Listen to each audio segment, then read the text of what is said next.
வல்லவர் சேது பிதாவே, ஆசீர்வதிக்கப்பட்ட கால ஆராதனைக்கு நன்றி. அடியான மறைத்து நீ பேசும், நான் எனக்கு செருகவும் நீர் எனக்கு பெருகவும் இயற்கை கால சாதகமாக்கி கரடு தடையெல்லாம் கிடைத்து இந்த வெடியாடி பங்கொரு பிள்ளைகளை ஆசீர்வதித்து உடைய திருநாம் மைப்படணும். இந்த செய்தி மூலமாக அநேகர் விடுதலை சமாதி பெற்றுக்கொள்ளணுப்பான். அடியான மறைத்து நீ பேசும், ஒரு வாரம் ஆன்லைன் பார்க்குற பிள்ளைகளையும் ஆசீர்வதி. ஏசு கிறிஸ்துவின் ஜெபிக்கிறோம் சிவ நல்ல பிதாவே, ஆமேன். அல்லேலூயா, அல்லேலூயா, அல்லேலூயா. ஒரு வாரம் ஆராதனை ஆன்லைனில் பார்க்குறவங்களை யாவரையும் பிதாக்கும் பரிசுத்தாவை நான் வாழ்த்தி ஆசீர்வதிக்கிறேன். செய்தியை கேட்பதற்கு முன்னதாக ஒரு பாடல், எல்லாரும் தெரிஞ்ச பாடல் பாடி கர்த்தருடைய நாமத்தை மகிமைப்போம். பாட்டினால் அவரை துதிப்போம், கர்த்தர் மகிமைப்படுவாராக.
கர்த்தாவே நீ செய்த நன்மைகள் நித்தமும் நினைக்கிறே.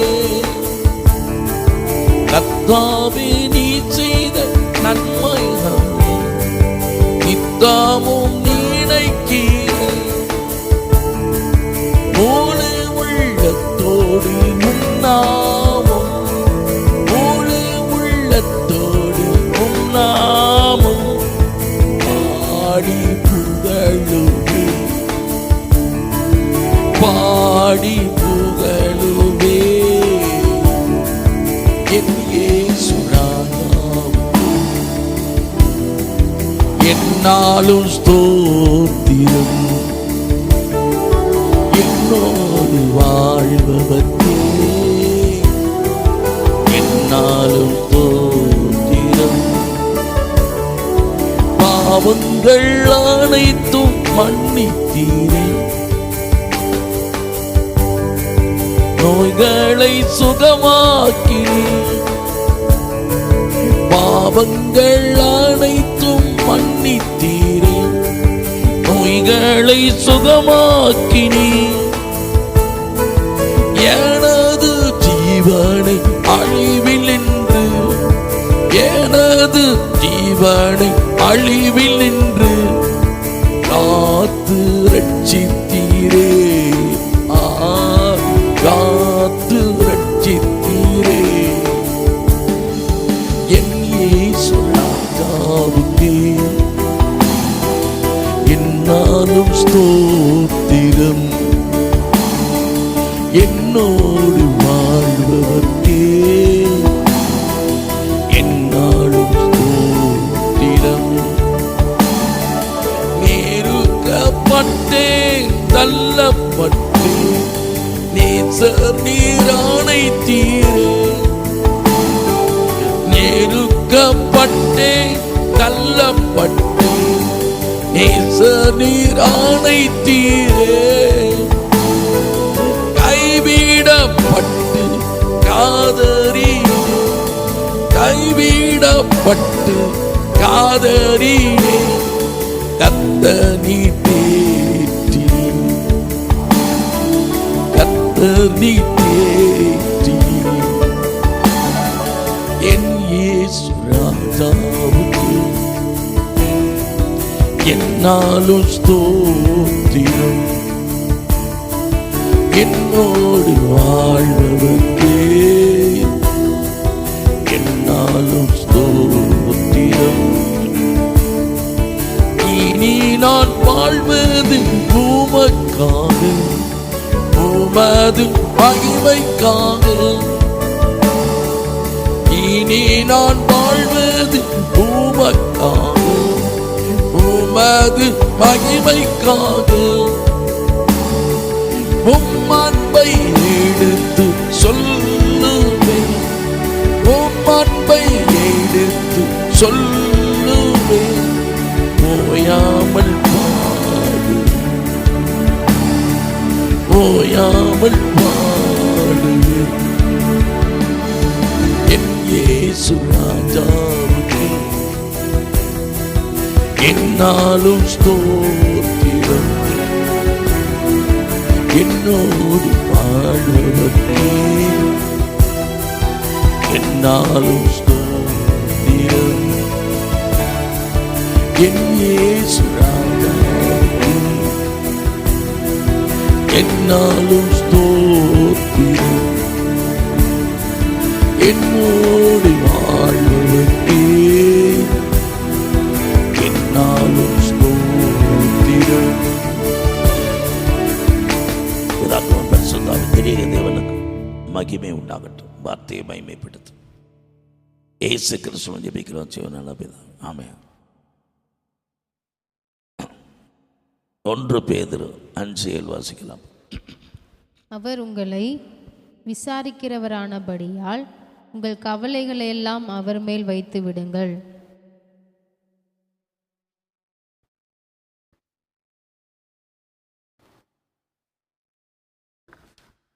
அவர் உங்களை விசாரிக்கிறானபடியால் உங்கள் கவலை எல்லாவற்றையும் அவர் மீது வைத்து விடுங்கள்.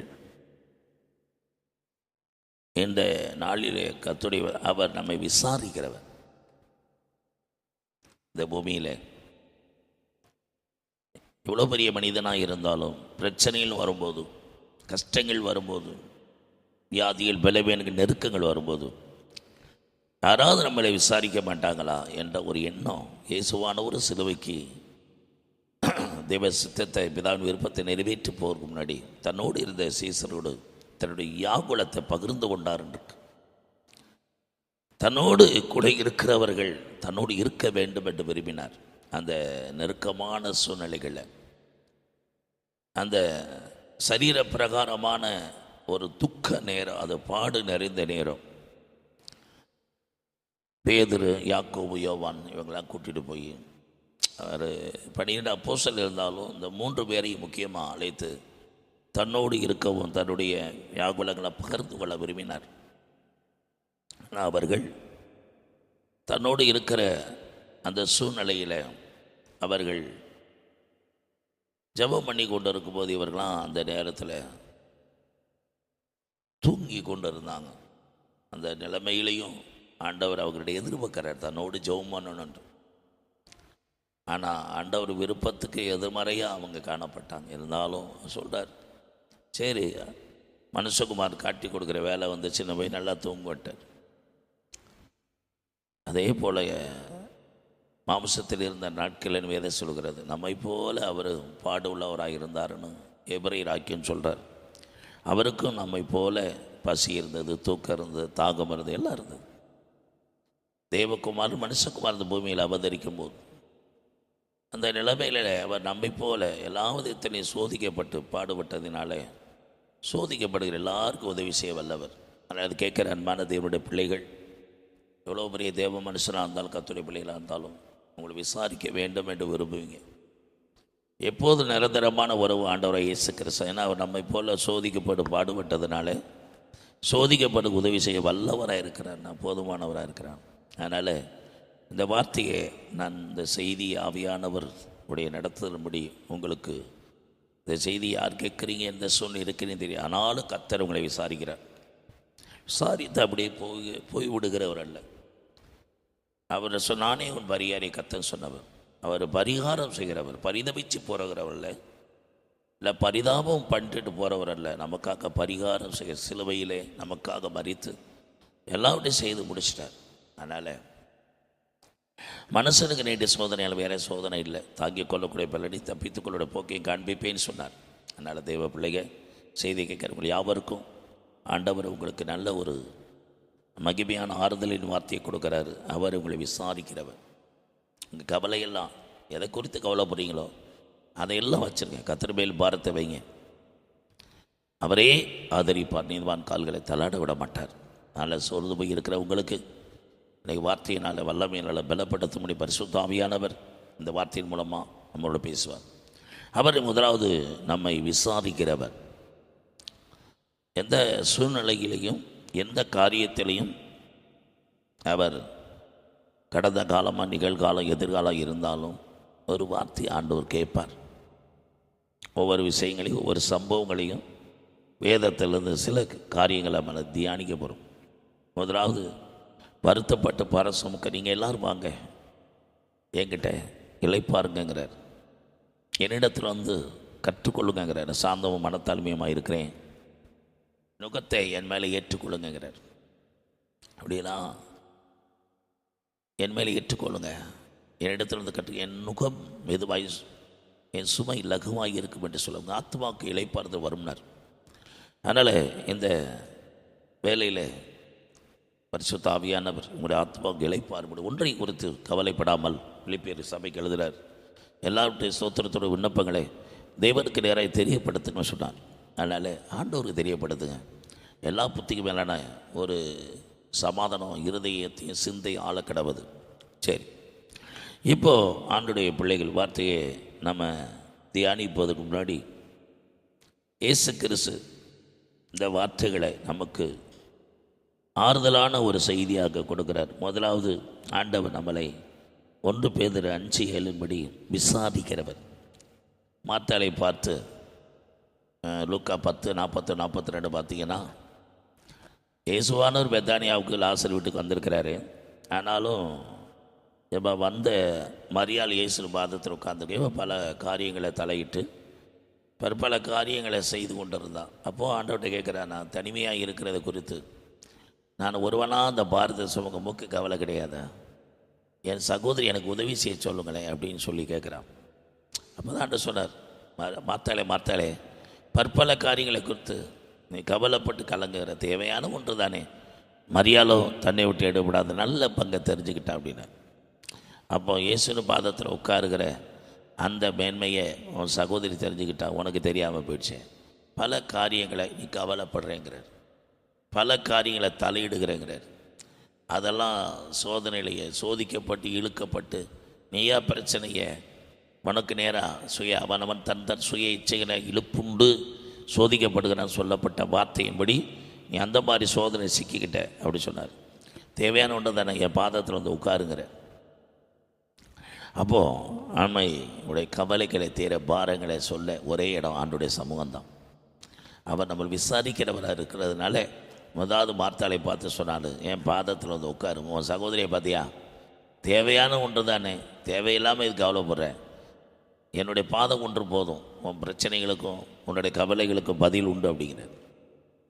அதனால் முதலாவது நம்முடைய பாரங்களை அவருக்கு தெரிவிங்க. உங்களுடைய கவலைகளை நம்ம விசாரிக்கிற தேவனாக இருக்கிறபடினால யார்கிட்ட போய் சொல்லணும்னு நீங்கள் அலைய வேண்டாம். மனுஷங்களை சொல்லி அவங்கள பாரப்படுத்திடாதீங்க, பெற்றோர்களை சொல்லிட்டு அவங்களையும் பாரப்படுத்திடாதீங்க. ஆண்டவருக்கு தெரியப்படுத்துங்க. இப்போவே உங்களுக்கு பெரிய சமாதானம், துக்கம் நீங்கி கவலை நீங்கி ஆறுதல் வரும். சரி, ரெண்டாவது பாருங்கள், ஒரு சம்பவத்தை நம்ம வாசிக்கிறோம். யோவான் 5:4. அவனை ரொம்ப நாள் 38 வருஷம் வியாதிக்காரன். அவனுக்கு ஒரு பிரச்சனை, தன்னைக்குள்ளே புலம்பிட்டு கிடக்கிறான். தூதன் வந்து அந்த குளத்தில் கலக்கும்போது யாராவது முந்திரவன் சுகம் பெற்றுக்கலாம், பிந்துனா அவனுக்கு சுகம் கிடைக்காது. யாராவது முந்தி இறங்கிடுறாங்க, இவனால் முடியலை, எழுந்து போக முடியல, போனால் யாராவது முந்தி போய் சுகம் பெற்று போயிடறாங்க. இப்படி ஒரு சூழ்நிலை. அந்த நிலைமையில் படுக்கையிலே கிடக்கிற ஒருத்தனை ஆண்டவர் அவனுக்காகவே இந்த பெதஸ்தா குளத்தை இறங்கி வந்தான். இறங்கி வந்து ரொம்ப நாள் வியாதிக்காரன் உதவியற்ற நிலைமையில் இருக்கிறான். அவனை கண்டு அவனை பார்த்த உடனே, நீ சொஸ்தமாக விரும்புகிற ஐயா விசாரிக்கிறார். அவனை காண்கிறார். இந்த செய்தி கேட்குற, நீங்கள் ரொம்ப நாள் வியாதி பிரச்சனை, பல வைத்தியர் பல சூழ்நிலையில் போய் கொஞ்சம் எவ்வளவுன்னு சுகமாகாமல் ஒரு வேளை அந்த வருத்தங்கள் இருக்கலாம், படுத்திருக்கலாம், என்னை யாரும் நம்பலை, இனிமேல் நான் பிழைக்க மாட்டேங்கிற சூழ்நிலையெல்லாம் பேசுகிறாங்களா? பயப்படாதீங்க. உங்களை என்னை விசாரிக்க தேவன் ஒருத்தர் உண்டு. அவர் பரத்தில் இருந்து ஒரு பெதஸ்தால 38 வியாதிக்காரனுக்கு இறங்கி வந்த உண்மையானால் உங்களுக்காக நீ படுக்கை அறையிலே உங்களுக்காக இறங்கி வருகிறார். உங்களுக்காக இந்த செய்தி ஒரு தீர்க்க தரிசனமாக எடுத்துக்கொள்ளும். வாசிகள் 5:4. ஏனெனில் சில சமயங்களிலே தேவதூதன் ஒருவன் அந்த குளத்தில் இறங்கி தண்ணீரை கலக்குவான். தண்ணீர் கலங்கின பின்பு யார் முந்தி அதில் இறங்குவானோ அவன் எப்பேற்பட்ட வியாதியஸ்தனாய் இருந்தாலும் சொஸ்தமாவான். 38 வருஷம் வியாதி கொண்டிருந்த ஒரு மனுஷன் அங்கே இருந்தான். படுத்திருந்த அவனை இயேசு கண்டு அவன் வெகு காலமா வியாதியஸ்தன் என்று அறிந்து அவனை நோக்கி, சொஸ்தமாக வேண்டுமென்று விரும்புகிறாயா என்று கேட்டார். அதற்கு வியாதியஸ்தன், ஆண்டவரே, தண்ணீர் கலக்கப்படும் போது என்னை குளத்தில் கொண்டு போய் விடுகிறதற்கு ஒருவரும் இல்லை. நான் போகிறதற்குள்ளே வேறொருவன் எனக்கு முந்தி இறங்கி விடுகிறான் என்றான். இயேசு அவனை நோக்கி, எழுந்திரு, உன் படுக்கையை எடுத்துக்கொண்டு நட என்றார். உடனே அந்த மனுஷன் சொஸ்தமாகி தன் படுக்கையை எடுத்துக்கொண்டு நடந்து போனான். அந்த இடத்துல ஆண்டவர் எல்லாரும் அவனுக்கு உதவி செய்ய நினைச்சிருக்கலாம். அதே நேரத்தில் போகிறதுக்கு முன்னாடி யாராவது இறங்கி போயிருப்பாங்க. அதனால் இவனுக்கு ஒரு ஏமாற்றம். அந்த கொலை வரைக்கும் போயிட்டு யாராவது முந்தி இறங்கினா பின்னாடி வந்துடுறான். போகணும்னு நினச்சா யாரும் உதவி செய்ய முடியல. போயிட்டா அங்கே இருக்க முன்னாடி யாராவது இறங்கிறாங்க. இந்த ஒரு சூழ்நிலையில் முன்னும் பின்னும் முரண்பாடாக ஓடிக்கிட்டே இருந்தவனுக்கு ஆண்டவர் அவனை கண்டு, ரொம்ப நாள் வியாதியஸ்தன் கண்டு அவன் சூழ்நிலையை அறிந்து அவனுக்கு உதவி செய்ய வந்தார். விசாரிக்கிறேன். ஒரு உலகத்தில் பல நாட்களை நான் அவனை பார்க்குறேம்பாங்க. அதை அறிஞ்சிருக்கலாம். ஆனால் அவங்களால் என்ன செய்ய முடியும்? பார்க்குறாங்க, நம்ம பற்றி அறிஞ்சிருக்கிறாங்க, நமக்கு பரிதாபப்படலாம். ஆனால் அவங்களால ஒன்றும் செய்ய முடியாதே. நம்ம ஆண்டவர் மனதிற்க முடியும். பெதஸ்தானா இரக்கத்தின் வீடு, இரக்கமுள்ளவர் வந்தார், அவனை விசாரித்தார். உடனே அவனை படுக்கை எடுத்துக்கிட்டு நடன்னு சொல்லி அவனை சுஸ்தமாக்கினார். மார்த்தாளை விசாரித்தார். என் பாதம் தான் அவனுக்கு தீர்வுன்னு சொல்லி அந்த வழியை காமிச்சார். இங்கே 38 வியாதிக்காரனுக்கு உடனே அவர் விசாரித்து அவனுக்கு சுகமாக்கி அனுப்பினார். அவன் போய் தேவாலயத்தில் மறுபடி பார்த்து அதிக கேடானது கொண்டு வர, இனிமேல் பாவம் செய்யாத பண புத்திமதியை சொல்லிட்டு ஆண்டவர் கடந்து போனார். அடுத்த 3வது காரியத்தை பார்த்தீங்கன்னா மார்க் 5வது அதிகாரம் 30வது வசனம். இங்கேயும் திரள் கூட்டமான இடத்துல இயேசுவானவர் அங்கே அநேக வியாதியஸ்தர்களை தொட்டு குணமாக்குற நேரத்தில் திடீரென்று அவர் சரீரத்தில் ஒரு வல்லமை புறப்பட்டது. இப்போது கேட்குற, என்னை தொட்டது யார் என்று விசாரிக்கிறார். பல பேரை இவர் தொடுறார். ஆனால் இங்கே ஒரு ஸ்திரீ, 12 வருஷ பெரும்பாட்டில் ஸ்திரீ, எல்லா மருத்துவத்தால் கைவிடப்பட்டவ, அஸ்தியெல்லாம் அழித்தவ, கடைசி ஒரு தருணம் இயேசுவை பார்க்கணும், அவர் வஸ்திரத்தை தொட்டாயில் சுகவாங்கிற அந்த விசுவாசத்தோடு போய் அந்த கூட்டத்தில் முண்டி அடித்து அவரை தொட்டோடு ஆண்டோட வல்லமை புறப்பட்டோட சுகமாயிடுச்சு. இந்த கூட்டத்தின் இடத்துல ஆண்டவர் தன் எடுத்து வல்லமை புறப்பட்டதை அறிந்தவர், என்னை தொட்டது யாருன்னு கேட்கிறார். வாசிகள் 5:30. உடனே இயேசு தம்மிலிருந்து வல்லமை புறப்பட்டதை தமக்குள் அறிந்து ஜனக்கூட்டத்துக்குள்ளே திரும்பி, என் வஸ்திரங்களை தொட்டது யார் என்று கேட்டார்.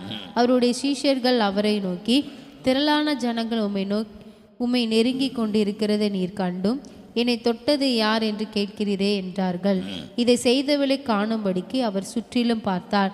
தன்னிடத்திலே சம்பவித்ததை அறிந்த அந்த ஸ்திரீயானவள் பயந்து நடுங்கி அவர் முன்பாக வந்து விழுந்து உண்மையை எல்லாம் அவருக்கு சொன்னாள். அவர் அவளை பார்த்து, மகளே, உன் விசுவாசம் உன்னை ரட்சித்தது, நீ சமாதானத்தோட போய் உன் வேதனை நீங்கி சுகமாயிரு என்றார். ஆண்டவர் இந்த இடத்துலையும் அற்புதம் நடந்த அந்த சகோதரியை அடையாளம் கண்டு விசாரித்து அவளை ஆறுதல் படுத்தி அனுப்பினார். எல்லா கூட்டத்தாரும் ஜெபம் பண்ணி சுகம் கிடைச்சாங்க. ஆனால் ஆண்டவரை தொட்டு சுகப்படணும் அப்படிங்கிற விசுவாசம் அவளை கனப்படுத்தினது. ஆண்டவர் அந்த இடத்துலையும் சுகமாக்கினவளை விசாரிக்கிறார். நிறைய பேரை இவர் தொட்டு சுகமாக்குறாரு. அவர் தொட்டு சுகமாகனு விரும்பினாலே அவளுடைய விசுவாசத்தை கனப்படுத்தும்படி அவளை விசாரித்து அவளை ஆசீர்வதித்து அனுப்புகிறார். ஆண்டவர் அந்த சுகமடைந்த 12 வருஷ பெரும்பாடுள்ள ஸ்திரீயும் அவளை சுகம் பெற்றவளை அவளை ஆறுதல் படுத்தி ஆசீர்வதித்து அனுப்புகிறவர். ஏன்னா அவர் ஏதோ கூட்டத்தில் வாரா ஜெபம் பண்ணிட்டு போகிறான்னு அப்படிலாம் கிடையாது. அவர் நம்ம வாழ்க்கையில் எந்த இடத்துலையும் தேவன் அவளை கவனமாக இருக்கிறார். நம்மள அதனால தான் அவ்வளோ திரள் கூட்டங்கள் இருந்தாலும் 12 வருஷம் பெரும்பாடி தொட்டுட்டு போயிடலான்னு நினச்சி வந்தான். ஆனால் அவரிடத்து வல்லமை புறப்பட்டதை அறிந்து அவளை விசாரித்து அவள் பெற்றதையும் அவள் கண்டதையும் சொல்லி தேவனை மகிமைப்படுத்தும் போது அவளை ஆசீர்வதித்து அனுப்புகிறார். அடுத்த ஒரு காரியத்தை நம்ம தியானிப்போம். இங்கே வேதம் சொல்கிறது,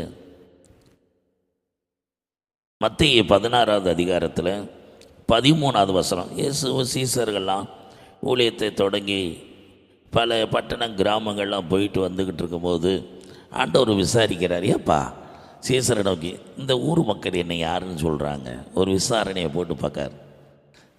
பின்னாடிலாம் வாரீங்க, ஊர் மக்கள் என்னை என்ன சொல்கிறாங்க அப்படின்னு ஒரு விசாரிக்கிறார். இங்கே இந்த இடத்துல ஆண்டவர் நம்மளை பற்றி எந்த அளவில் மக்கள் அறிஞ்சு வச்சுருக்கிறாங்க அப்படிங்கிற ஒரு கேள்வியை விசாரித்தார். அதுக்கு என்ன சொல்லுகிறான்னு பார்ப்போம். 16-13 மத்தேயு.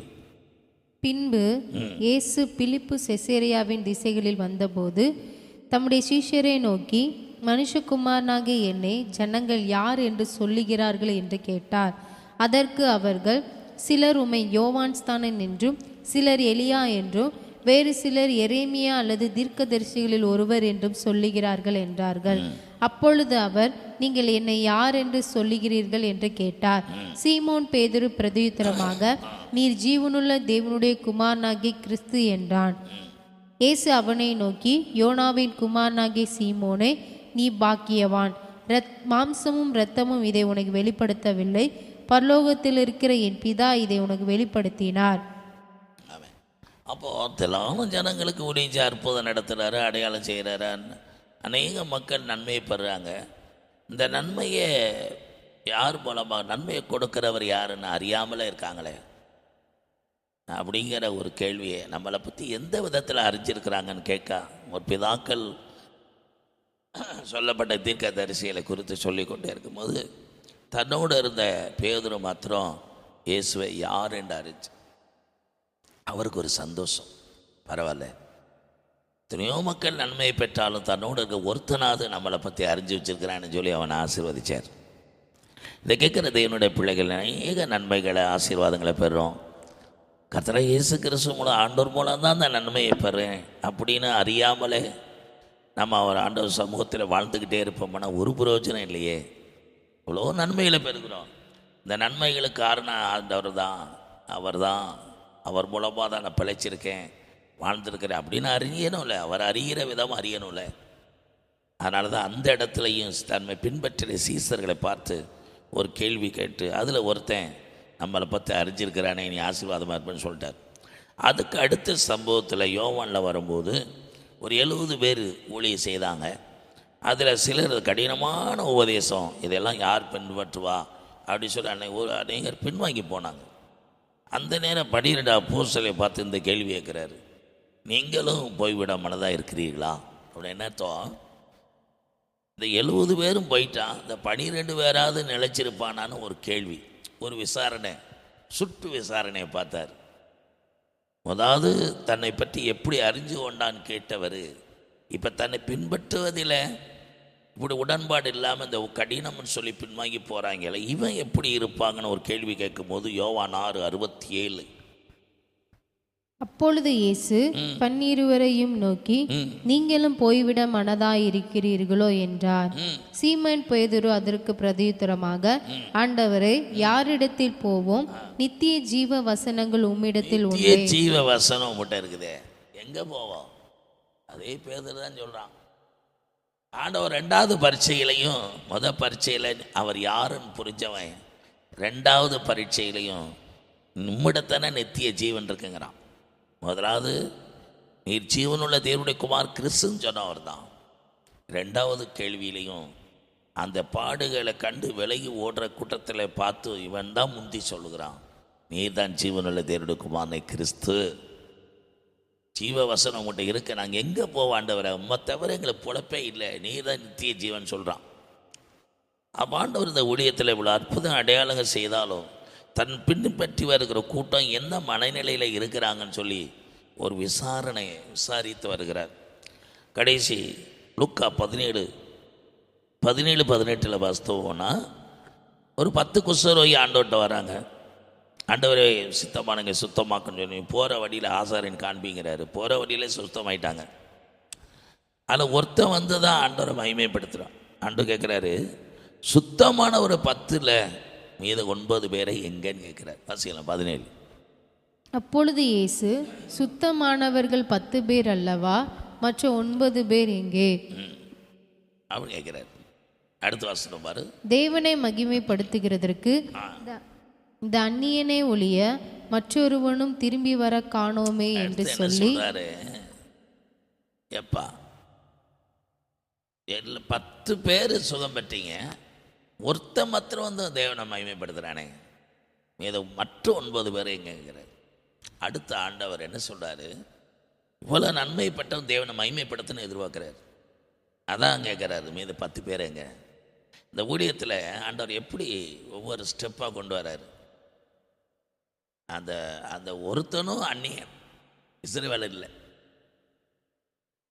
இந்த இடத்துல ஆண்டவர் பின்பற்றி வருகிறவன் நம்மளை சுகத்துக்காக தான் பின்பற்றானா, அது அன்னும் புறஜாதியாக இருக்கிறான். எந்த ஜனத்திற்கு நன்மை செய்ய வந்தனோ அவனை காணுமேன்னு எதிர்பார்க்குறாரு. அவர் எதிர்பார்ப்பெல்லாம் எந்த ஜனத்தை மீட்டெடுக்க வந்தோம் அந்த மக்கள் நம்மளை ஏற்றுக்கொள்கிறாங்களா அப்படிங்கிறத தான் அவர் ஒவ்வொரு கேள்வியும் கேட்குறார், விசாரிக்கிறார். அதுலேயும் அந்த இடத்துலையும் ஒரு பிரஜாதி வந்து தான் தேவனை மகிமைப்படுத்துகிறான். மற்ற 9 பேர் எங்கேன்னு ஆண்டவர் தேர்றார். தோத்திரம். கடைசி ஒரு காரியத்தை செய்து வாசித்து முடிப்போம். லூக்கா 24:17 உயிர்த்தெழுந்த இயேசு கிறிஸ்துவை உயிரோடு இருக்கிற ஆண்டவர் தன்னோடு வருகிறத கூட உணராமல் தெரியாமல் துக்கமுகமாக ஒருத்தர் பேசிட்டு போகிறாங்க. ஆண்டவர் அந்நியரை போல அவங்களோட பிரயாணத்தில் எம்மாவூர் சீசரோடு கூடையே நடந்து, ஏப்பா ஒருத்தருக்கு ஒருத்தர் துக்கமுகமாக என்ன இப்படி பேசிட்டு போகிறீங்க அப்படி கேட்குறாரு. எருசலேம் நடந்ததுக்கு தெரியற, எருசலேம் நடந்த சம்பவம் உங்களுக்கு தெரியாலையா? நீர் அந்நியரா? இஸ்ரவேலை மீட்டு ரட்சிக்க இயேசுதான் அப்படின்னு நம்பியிருந்தோம். அவர் மறித்து 3 நாள் ஆச்சு, என்னாச்சுன்னே தெரில அப்படின்னு புலம்பிட்டு வராங்க. அப்படியே அவங்களோட போய் இரவு நேரம் அவங்கள விட்டு கடந்து போகிற மாதிரி காமிச்சு, நீ இரவில் தங்கும் அப்படி சொல்ல, இரவில் அப்பத்தை எடுத்து பிட்டு கொடுக்க, இப்படியெல்லாம் அவங்களோட சம்பாசித்து உறவாடினார். அந்த சூழ்நிலையில் சம்பவித்த அந்த சம்பவங்கள் என்னென்னா 30, 31, 32.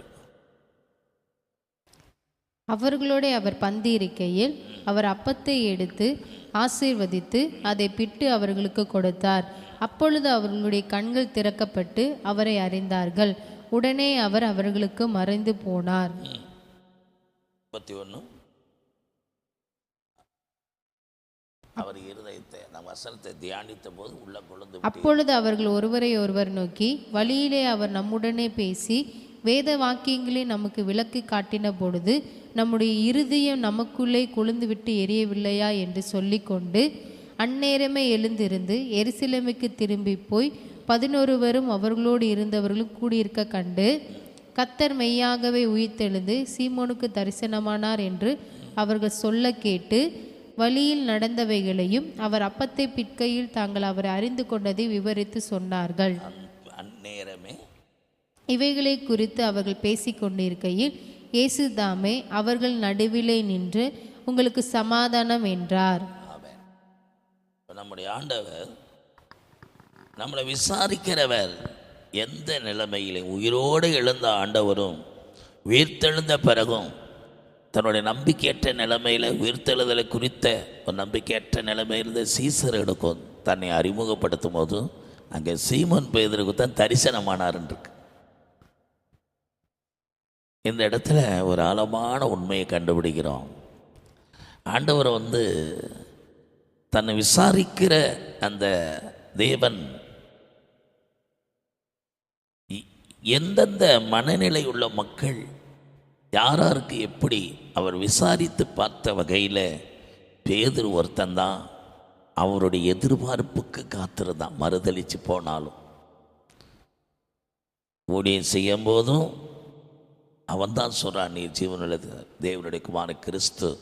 பாடுகள் வரும்போது எல்லாரும் போனாலும் உம்மை விட்டு நாங்கள் போக மாட்டோன்னு சொன்னோம் அவன் தான். அந்த எருசலேமில் நடந்த சம்பவங்களை குறித்து பேசும்போதும் பதில் சொல்லி கடைசி ஆண்டவர் விளக்கி காண்பித்து அவங்களுக்கு தன்னை வெளிப்படுத்தும் போது பேதுருவு தான் வெளிப்படுத்துகிறார். அந்த எதிர்பார்ப்பு உள்ளவனுக்கு அப்போ தேவன் நம்மளை விசாரிக்கிறார். யாரை விசாரிக்கிறார் தெரியுமா? இன்னைக்கு ஆண்டவர் சமூகத்தில் வாழன்னு விரும்புகிறவங்க, அவர் பிரியப்படுத்தணும் விரும்புகிறவங்க, இல்லை நமக்கு யாருமே இல்லையே என்று அங்கழைக்கிற யாராக இருந்தாலும் எல்லா நிலைமையிலையும் எல்லாரையும் விசாரிக்கிற ஒருத்தர் உண்டு. அவர் தான் ஆண்டவராக இயேசு கிறிஸ்து. அவங்க கவலையெல்லாம் வச்சுருங்க. அவங்களுக்கு பல சூழ்நிலையில் கவலை இருந்தது. அடுத்து உயிர்த்தெழுந்த இயேசு கிறிஸ்துவை குறித்தையும் இன்னும் என்னாச்சுங்கிற ஒரு கவலையில் இருக்கும்போது தான் அவங்களுக்கு தன்னை வெளிப்படுத்தினார்.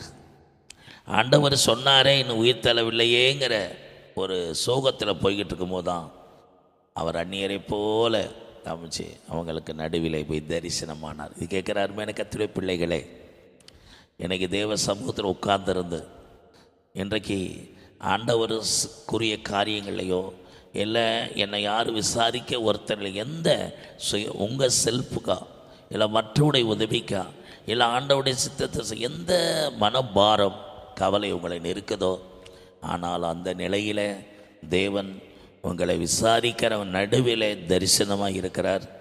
வியாதி நேரத்தில், பிரச்சனை நேரத்தில், உங்களுடைய குடும்ப தேவை உள்ள நேரத்தில் எப்பெல்லாம் நீங்கள் அங்கலாய்க்கிறீங்களோ, யாருமே எனக்கு இல்லைன்னு சொல்லி புலம்புறீங்களோ, உங்களுக்காக விசாரிக்கிற தேவனாக இந்த வாரங்களில் அந்த வாழ்நாள் முழுவதையும் அவர் இருக்கிறார். அவர் சமூகத்தில் உட்காருங்க. அவர் உங்களை விசாரிக்கிறது மாத்திரமல்ல, உங்கள் விசாரங்களெல்லாம் போக்கி உங்களுடைய தேவைகளெல்லாம் சந்தித்து உங்களுடைய திருப்தியாய் அனுப்புகிறவர். அவர் பரிகாரியாய் இருக்கிறவர், பரிதாபப்பட்டு போகிறவர்ல. அவர் நமக்காக பரிகாரம் செய்தவர். அவரே பரிசுத்தர், அவரே நம்மை போதுமானவராக இருக்கிறார். இந்த செய்தியின் மூலமாக அவங்க எந்த நிலையில் இருந்தாலும் விசாரிக்கிறவங்க நடுவில் இருக்கிறார், உங்களுக்குள்ளே இருக்கிறார். ஒன்றையும் குறித்து கவலைப்படாதீங்க. விசாரிக்கிறவர்கிட்ட போய் உங்கள் விசாரங்களை சொல்லுங்கள், உங்களுடைய பிரச்சனைகளை சொல்லுங்கள், விளக்கி சொல்லுங்கள், கருத்தாய் சொல்லுங்கள். உடனே பதில் தருவார். என்னை நோக்கி கூப்பிடுன்னு சொன்னார். உனக்கு நான் மறு உத்தரவு கொடுப்பேங்கிறார். நீ அறியாத உனக்கு எட்டாவது மாதிரி பெரிய காரியத்தை தெரிவிப்பேங்கிறார். கவலையோடு பிரச்சனை இருக்க மக்களுக்கு விசாரிக்கிற தேவன் உங்களை விசாரித்து உங்களுக்கு பதில் தருவாராக. இயேசு கிறிஸ்துவின் ஜெபிக்கிறோம். செய்ய நல்ல பிதாவே, என் ஆத்துமாவை கர்த்தரை ஸ்தோத்திரி, முழு உள்ளமே கர்த்தருடைய பரிசுத்த நாமத்தை ஸ்தோத்திரி. ஆத்துமாவை கர்த்தரை ஸ்தோத்திரி. கர்த்தர் செய்த சகல உபகாரம் மறவாதே. திராயே இயேசு கிறிஸ்து கிருபை, பிதாவாகிய தேவனுடைய அன்பு, பரிசுத்தாவின் பாதுகாப்பு, பராமரிப்பு இயேசு கிறிஸ்து வருகை நிலைத்திருந்து காப்பதாக. கர்த்தர் ஆசீர்வதித்து காக்க கடவர். தேவன் முகத்தை பிரசன்னமாக்கி சமாதானத்தை கட்டெடுக்க கடவர். அல்லேலூயா, அல்லேலூயா, அல்லேலூயா.